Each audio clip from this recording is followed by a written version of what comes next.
Hi everybody, today with me I have a very, very special guest. The awesome, the amazing author, the Photoshop guy, Matt Kloskowski. I just hope I pronounced your name right, did I? You did. Thank you so I love that much. introduction. You can introduce me anytime.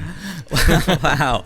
So it's great to have Matt here. Today we're going to answer several of the top, most common asked Photoshop questions that we get. And these are those kind of questions that when we get, I don't know where to start. They're questions that almost don't have an answer. Obviously, there are no dumb questions. Every question is valid. However, there are kind of some questions which I fail to answer sometimes, and that's why we have the expert in the room, Matt Kloskowski. Who will also fail to answer the questions along Let's see how that goes. We're going to try our best. One of the very common questions that we get, you're a photographer as well. What are you shooting, Sony? Sony, yeah. Yeah, wow. So what made you switch to Sony? Couple of things. I'm usually backpacking. Okay. I usually have my gear in a backpack, and I like landscapes, so having a lighter system helped me out. I love the electronic viewfinder.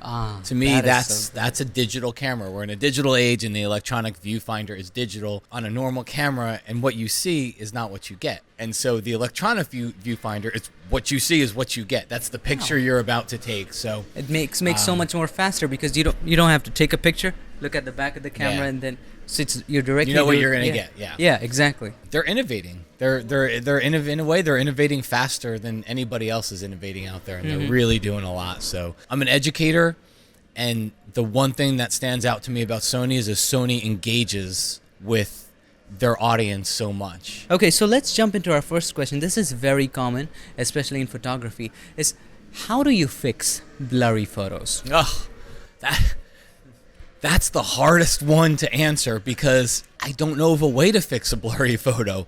I don't know about you, but it's funny. Some of my biggest classes and my most watched videos are sharpening, and people ask about sharpening every single day, all day. What sharpening do you use? What techniques do you use? And honestly, sharpening, if this represented my workflow, sharpening would be that. It's that sliver of time in my workflow. It makes sense. It's like just a little bit of sharpening, yeah. But then again, the sharpening that you do, you're aware of it. It's that we add later. It's artificial. It's not the actual sharpening. If it's a blurry photo, I honestly don't know of a way to fix it. If it's flat out blurry, so my suggestion is if you have a blurry photo, you can share it on a screen this size, and once it gets scrunched down to that big, it'll be fine. Most people won't be able to zoom in to 100% if you don't put a 6,000 megapixel image out there. So on a small screen, it'll do just fine. On most computer screens, when it's smaller, it'll do fine. Where it's not going to hold up is a big print. That's where a blurry, once people can get close to it and see it, it's just not going to hold up. And if it's really blurry, if somebody was moving, if you have camera shake, if something happened, I don't know of a technique to fix it. I know how to take a slightly off sharp photo, add a little bit of artificial sharpness to it that it might hold up to a print, might look a tiny bit better on here, but that's about it. I don't know how to take a blurry photo and make it sharp, and it's a hard thing to tell people because sometimes it happens and they want to make it sharp, and I don't know. Maybe you know a trick I know. No, I don't know, because once you lose the details, your computer is not going to invent the details. No. How are they going to? So that's maybe with technology, CGI and stuff. I don't know. That's a tough one. That's a really tough one to do because, again, I just don't know many ways. And so my suggestion is get really good at camera technique. Tripod if you're shooting a still scene. I always say if you're taking a picture of whatever it is, sharp before anything, which means crank up your ISO if you have to. If you're hand holding and it's people and maybe they're moving or you're doing a portrait shoot, sharp before anything, crank up your ISO until you get that shutter speed to 250th of a second that you can hand hold steady at. Worry about noise later. Sharp first. Sharpening is important. Focus is lost, it's lost. The second question that I have is kind of people don't want to talk about it, but it's something that needs to be addressed today, and that is this. How to download Photoshop for free. I mean, You might be able to find old versions of Photoshop for free, but you're not going to get a current version of Photoshop. Here's what I would say to it is Photoshop has never been cheaper in the history than it is right now. That is so true. When I bought my first copy of Photoshop, it cost $750. Oh my God. Do you know how many years of the $9.99 a month Creative Cloud plan you could get for $750? And so I bought it at $750, and then 18 months later, I had to spend $200 to update it. And then 18 months after that, I had to spend $200 to update it. And then Lightroom came out. That was $200 or $300. And then every 18 months, I had to spend another $79 or $99 to update that. So we were spending, hundreds of dollars to buy it and then hundreds of dollars to update it. Adobe led the charge.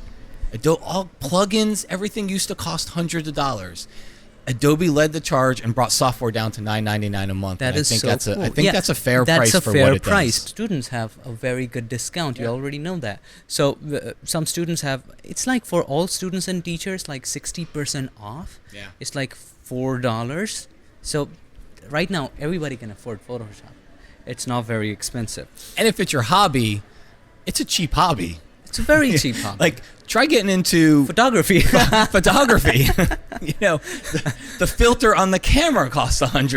The lenses cost thousands. Try getting into skiing or snowboarding or whatever it is, bicycling. Yeah. My brother's into bicycling. It costs thousands of dollars for a bike. So this is also a very common question that we get, and a lot of people try to do that and succeed at it as well, is how to make your phone images of DSLR quality. That's how most people put it. So a lot of people have an idea that DSLR will have a certain quality to the photo. Is that true? And how would you address this question? So personally, I actually don't think it's a quality thing. I think this, if I were to go use this as a wide angle lens, and if I were to take a picture and be careful about it, if I were to really try to hold it, be careful, and take a picture of this scene with whatever wide angle lens this is, and then I were to put a DSLR here and take the same picture, quality wise, I think they'd be really close. So to me, it's not as much of a quality issue, it's a feature issue. It's a creative issue. So what I mean by that is, if I wanted to take a picture of you and I wanted to blur the background, it's got portrait mode on here, which is not artificial. Bad. Yeah. And if I want to take a picture of you and blur the background, I need a special lens to do that. If I want to take a picture of wildlife, pinch zooming in on this isn't going to do it. I've got photos I'll give you. We can overlay over this. Pictures, birds and things like that. You're never going to get this level of picture with that phone. Yeah. So you need special lenses to do that, and then lighting too. I think just the range of capturing the highlights and the shadows and being able to have that all in one photo, you're going to get better results from the DSLR, especially when we want to move the shadows and highlights. Yeah, exactly. And again, DSLRs have never been cheaper than they are today, right? And I'd leave one little thing for people to think about. I would say in good conditions, nice lighting conditions, a wide angle lens, this will take an amazing photo. It's those other times where you need something a little bit extra different. Features. That's what. You're right. Yeah. Stopping action. If your son or daughter is into, sports and they're way out in the field, that's not going to cut it. You need the long lens to do it. Or maybe you want to blur the action. Yeah. Yeah. Exactly. So the next question is, people ask. A lot of people, and this is very valid. Just yesterday or day before, I was talking to Glenn Dewis, and he was talking about how important it is to be inspired by other people's work. And so there's always this question about how to edit like that person or this person in Photoshop, how to retouch like a particular photographer. Always different name comes up. And so how would you answer those questions? Should people try to copy other people's editing and learn from it, or how would you answer that? I mean, I know you have received questions like that as well. So I'll give you an answer that's personal to me in a different area. Okay. I play guitar. Okay. And I'm always learning. You know, my guitar skills are nowhere near my photography skills, so I've got a long way to go in the guitar world. I play the guitar. If I take, I'm trying to think of who's a popular guitar player. Scott Kelby. If I take Eddie Van Halen, somebody I grew up with, or Jimi Hendrix, whoever. Jimi Hendrix. If I watch and I find all the notes to learn their solo, all right, I will learn a lot from learning their solo and recreating it. And one thing no one's ever going to tell me is, wow, you're exactly like Jimi Hendrix. Yes. It's never going to happen. Number one, wherever I choose to learn Jimi Hendrix solo from, whatever song or I learn it from, that day he played it that way, he never played it that way again. It's always different. And so I would say, learn somebody's style. Do whatever you can to learn their style but along the way, when you're learning someone's style, you'll pick up the nuances of what make that style. And that's what'll teach you things. You'll figure out, they make this dark and they make this light and they do this and this and this, and you'll recreate it. And then maybe the next time you'll be like, I actually don't like it to be this way, and you'll add a little bit of your own and a little bit of your own. So it becomes your own. Yeah. So I copy other people's songs and solos all the time, and eventually they change because it's me playing it, not them. So moving on to our next question, there was a couple of group of people I was teaching Photoshop to, and they were very new to Photoshop, and some of them asked, and I've got this question a lot of time from my friends, not only online, from my friends in real life, is Photoshop cheating? I mean, a lot of photographers always say it's not fair, you change the sky, or maybe you put up a fake reflection. Where do you find that line where it is cheating or where it is not cheating? Because I don't know, for me it's okay to do it, for somebody else it's not okay to do it. What do you think about it? So the first part of that answer is, you will never convince anybody that's on the other side to come over. There's two sides. It's almost like politics. Okay. There's two sides, and so I've stopped trying to ever convince somebody that feels that way that it's not. So I usually try to talk to people who want to use it and are not sure. They feel a little bit weird. And so what I would say is, it's cheating if you're trying to play it off as real. So if you're a journalistic photographer where you're trying to if you're trying to journalistically document something in history, and you go in and you remove a person that's key to the photo, or you change a person in a photo, or you add something to the photo, we've all seen things on the news where people have done that. I think that's cheating. Because you've journalistically said, I'm going to do something, but you've changed history.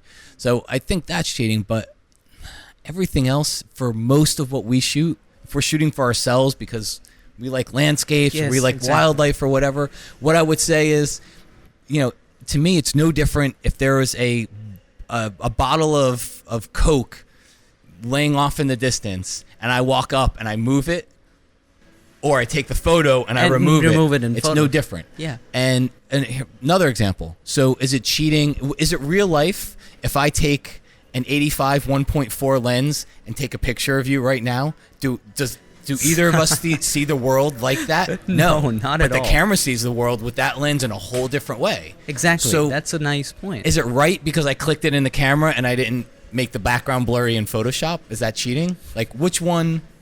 Yeah, that's nice. Who invented the rule that the moment you click is what the photo has to look like? The camera changed it. Why can't you change it later? So I personally don't think it's cheating. Ansel Adams, renowned landscape photographer, used to spend hours in the darkroom dodging and burning, making things darker and brighter that weren't darker and brighter in real life. And people consider him the grandfather of this stuff. So it's art. And in art, it's totally upon you. It's not photojournalism. Yes, I agree to that. Because photojournalism, you have to be accurate. But this is art. This is something you're creating. It's just like a painting. Yeah. So it's totally upon you. The other question that I get is something design related, and that is how to make a logo. And the thing that disturbs me about this question is I don't know how to answer it, because the logo is something which is yours. If you say to me that I want to create this design, that design, that's easy to teach. But if somebody asks you how to make a logo, that is such a general question. So how would you answer that question? Because it's so general. It's like asking, I don't know, how to paint. Yeah.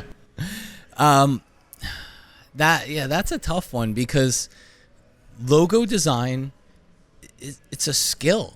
It's a learned skill that takes good people decades, years and years to learn. It's graphic design. It's learning what works. And so what I would say is you can learn to make a quick logo and design it yourself, whether you know it or not. It's like text. It's like type. When we look through a magazine, we automatically decide the quality that we rate something. We may not know about kerning and leading and tracking. My mom may not know about those things, but when she sees, Comic Sans text pasted over something, it has a different feel than when you see professionally laid out text over something. And that's a skill, and you don't get good at it unless you practice. And so to say, how do I make a logo? You have to go to the fundamentals of logo design, shape, negative space, all these different things, graphic design, drawing. The good logo creators I see are great artists in drawing, and they're very creative people. And when they hear a word, they can think of a shape that goes with that word. And type is such a big part of this. You've got to go. I would say anybody that wants to get into that, sometimes logos can be simple text, but go to a typography class, learn what makes good type, and that will help you a lot too. It's more about the message that the logo conveys. I have one last question for Matt, and this is a question I get ton of times, and this is going to be the most challenging question for him, and that is how to remove that Shutterstock watermark. Ooh. Or any company. Shutterstock is not affiliated with this video or anything. So any company, how to remove a watermark? As a photographer, you need to answer that question. Yeah, I mean, it sounds cut and dry, and like I'm giving up on the question. But the answer is don't do it. Yeah. The watermark is there for a reason, and it's there because whoever created that graphic or photo or whatever wanted to make sure that everybody knows that that's theirs, and they've spent their time and energy and money to create it. And by removing it and taking it and doing something with that photo, you're stealing. Yes. What I would say is it ever okay if you're on your own computer and maybe you want to practice compositing? Maybe you want to composite a person into a different background. And creatively, it's hard because there's a watermark over the person or something like that. Understand. And if you're on your own computer and you have no thoughts of sharing this or making money from it or doing anything, then sure, do whatever tools you want to remove, whether it's content aware or something. I'd say that's a fair use to remove it. But that image should never leave your computer. Yeah. It should never go out onto the internet, because the second you share it and the second you try to make money from it, you're saying, this is my work, and it's not your work. You stole it from somebody else. If you're doing it to practice, I don't think you're necessarily doing anything wrong. So that pretty much wraps it up. Finally, I'm going to ask him if he has any questions for me. So do you have any questions for me? So, I mean, a lot of your questions are questions I hear a lot too. So I think we're in sync on there. I think, one of the ones I hear a lot is sky replacements. Okay. I hear sky replacements all the time, and sky replacement is one of the hardest things that I ever will do in Photoshop. And I would say I'd say out of every 10 times I try to replace a sky, I might be successful 2 or 3 times. And the hardest part of doing a sky replacement is, and you probably get these, people probably share images with you, and I replace this sky, replace this person's background, why doesn't it match? And so we can do little color matching tips and tricks. So, you've got videos on it, I've got videos on it. The problem that I see is, like, for instance, right out there today is a beautiful sunny day. Okay. And someone will take this picture. It's, 4 o'clock in the afternoon, sun's up pretty high. Someone will take this picture and try to put a sunset, deep red sky with low sun, beams coming across, and it just doesn't fit. And even if you change the color of that sky, we know what sunset looks like. We've all seen hundreds of sunsets and sunrise and thousands of them. So your eye automatically picks something up. So even if you change the color, or it's a cloudy day, they try to put a bright sunny sun, you see the sky, you know that there's sun, but yet you don't see any shadows on the ground because it's cloudy. So that's a hard one, because it's really artistic about picking the right images to do it with. That's really the hardest part about a sky replacement, is picking the right images to try to make it work with. You have to spend maybe years doing it, probably, because you see, as you explained, on an overcast weather, the shadows are going to be soft. All throughout the landscape, the shadows are going to be soft. And if you try to put a sky with sun on it, with hard light on it, would you be sitting behind the computer creating those hard lights on every single leaf? It's just not possible. The best thing to do is wait there till that time comes when it's overcast and click a photo. That would be much quicker. Yeah. Or, make the most of what you have in your photo. It happens to all of us. Yeah. We all go travel somewhere. Yeah. We don't get the perfect weather that we'd like, and we've got tips and tricks to add color and boost color and maybe make it dramatic, but it happens to all of us, and it's one of those. That's what keeps us coming back. It's kind of a challenge. Go back, and if you can, and reshoot it in different conditions. Yeah, reshooting is the thing, and then again, as you said, choosing the right sky for the right landscape. That's the hardest part to me. Is you've got to have an eye to choose images that can go together. Yes, exactly. So thank you so much for being in this interview. I really appreciate Thanks for having me. So Matt also happens to have a very good YouTube channel. So I'll link it up somewhere here, or maybe in the description, so you can watch all his tutorials. And I would always recommend, as always, I've recommended you before when I did a tutorial on layers, is Matt's book, Layers. That's one of the best book written on layers. Totally. Thank you. that is so if you're starting out with Photoshop, that is the book to read. So thank you so much for joining in today, and I totally appreciate Thanks for having me. Okay, so you can also check out Matt's all of where he's going to be, his courses and stuff, on mattkay.com. mattkay.com. Is that right? My YouTube channel and mattkay.com, probably the best places to go. Very, very interesting domain name. It's difficult to get. Yeah. I had to buy it off of somebody years ago. Yeah. So amazing. Thank you so much. Thanks. Thank you so much for watching this. We'll see you around in the next episode. Till then, stay tuned and make sure that you keep creating.